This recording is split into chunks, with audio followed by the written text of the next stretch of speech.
Hemant Biswa Sharma, a name which is taken in synonyms with politics in Assam, करीब 25 साल से एक established politician and बहुत सारे important government portfolios हैंडल कर चुके and current CM of Assam, जिन्हें अभी अमित शाह से कंपेयर किया जाता है because of his political acumen. तो आज हम उन्हीं के बारे में बात करेंगे and about the rise of Hemant Biswa Sharma in Indian politics. तो ये सफ़र स्टार्ट होता है 2001 में, जब उन्होंने पहली बार असम असेंबली स्टेट असेंबली के इलेक्शन में जीता। उन्होंने वहाँ के दिग्गज नेता भृगु कुमार फुकन को हरा दिया था, जो कि 1985 के असम अकॉर्ड के सिग्नेटरी थे। उन्होंने सेम सीट को 2006 एंड 2011 में भी जीता एंड कांग्रेस में कई important post like agriculture ministry, finance ministry जैसे इंपॉर्टेंट पोर्टफोलियोज को भी हैंडल किए एंड वो अनडाउटेडली सेकंड इन लाइन थे after then CM Tarun Gogoi.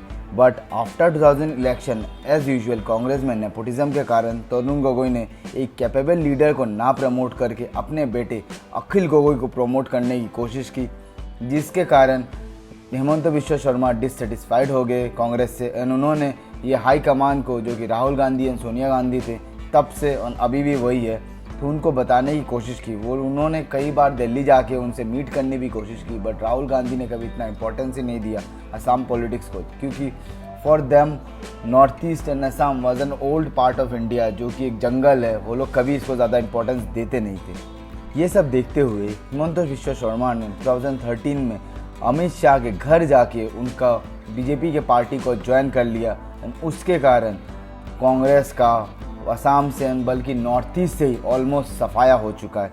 जब 2014 का इलेक्शन आया और 2016 का असेंबली इलेक्शन था, बीजेपी को थम्पिंग विन मिला बिकॉज ऑफ हेमंत बिश्व शर्मा।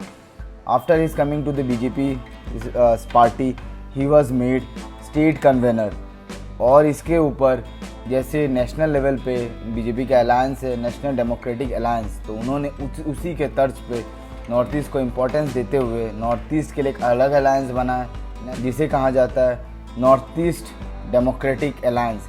वहाँ पे क्या है, हमारे अगर आप नॉर्थ ईस्ट को देखेंगे 7 स्टेट्स है, छोटे छोटे हैं बट 7 स्टेट्स है एंड वहाँ के जो कल्चरल है, वहाँ की जो पॉलिटिक्स है वो पूरी अलग है मेनलैंड से, क्योंकि वहाँ पे छोटे छोटे पार्टीज बहुत ज़्यादा होते हैं।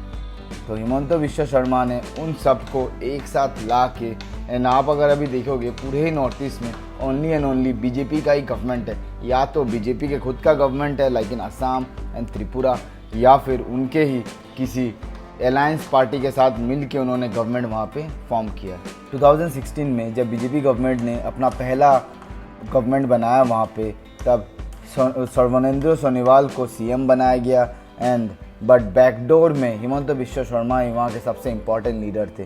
उन्होंने अपने पास हेल्थ मिनिस्ट्री रखा है, जिसका सबसे बड़ा ग्राउंड वर्क आया था कोविड के टाइम पे। While in 2020, 21 and 22 all world and whole and India was suffering, उन्होंने एक कमेंडेबल जॉब किया था। उन्होंने सिलचर में, गुवाहाटी, दिसपुर जैसे सिटीज़ में उन्होंने गवर्नमेंट हॉस्पिटल्स में ऑक्सीजन प्लांट बिठाया, जिसके कारण जब सेकेंड वेव का पीक आया तब स्टेट के पास enough beds and enough oxygen supplies थे, जिसके कारण लोगों का हेल्प हुआ। उसी का रिफ्लेक्शन 2021 में जब स्टेट इलेक्शन हुआ, दिखा बीजेपी को थम्पिंग विन मिला and after all this years उनका जो हार्ड वर्क था वो रिफ्लेक्ट हुआ एंड बीजेपी ने सिटिंग सीएम को हटा के हेमंत बिश्व शर्मा को उन्होंने सीएम बना दिया। सिर्फ यही नहीं था, त्रिपुरा में जब टीएमसी ने नेशनल एक्सपांशन करने चला तो उन्हें मुंह की खानी पड़ी। They didn't expected to face the storm of HBS in there. And after decades of CPM rule, BJP ने वो स्टेट्स भी जीता एंड वहाँ से अपोजिशन को एकदम पूरा खाली कर दिया। अब अगर देखोगे तो अपोजिशन पूरा फ्रेगमेंटेड है, वहाँ पे उनका कोई वैल्यू ही नहीं है। आप अभी कहीं भी देखोगे तो इलेक्शन हो रहा हो या फिर बीजेपी को कहीं पे गवर्नमेंट फॉर्म करना हो, या फिर अभी रिसेंटली जब अमृतपाल को खालिस्तानी लीडर जब उन्हें भी रखना पड़ा है कहीं पे, तो उन्होंने असम को चूज़ किया। महाराष्ट्र में जब इलेक्शन इशू हो रहा था एंड पार्टी वो लोग फॉर्म कर रहे थे, गवर्नमेंट फॉर्म कर रहे थे, तो वहाँ भी एमएलएस को असम में ही रखा गया। तो आप देख सकते हो कि हेमंत बिश्व शर्मा का बीजेपी में कितना बड़ा रोल है। शायद वो कुछ साल बाद नेशनल पॉलिटिक्स में भी आए, बट उनके लिए जैसे उन्होंने स्टेटमेंट दिया था असम मोस्ट इम्पॉर्टेंट है एंड फिर वो शायद धीरे धीरे नेशनल में आए। तो आपको क्या लगता है, क्या हिमंत बिश्व शर्मा नेक्स्ट अमित शाह बन सकते हैं? Because seeing at the recent events what is playing out in the field of politics in India.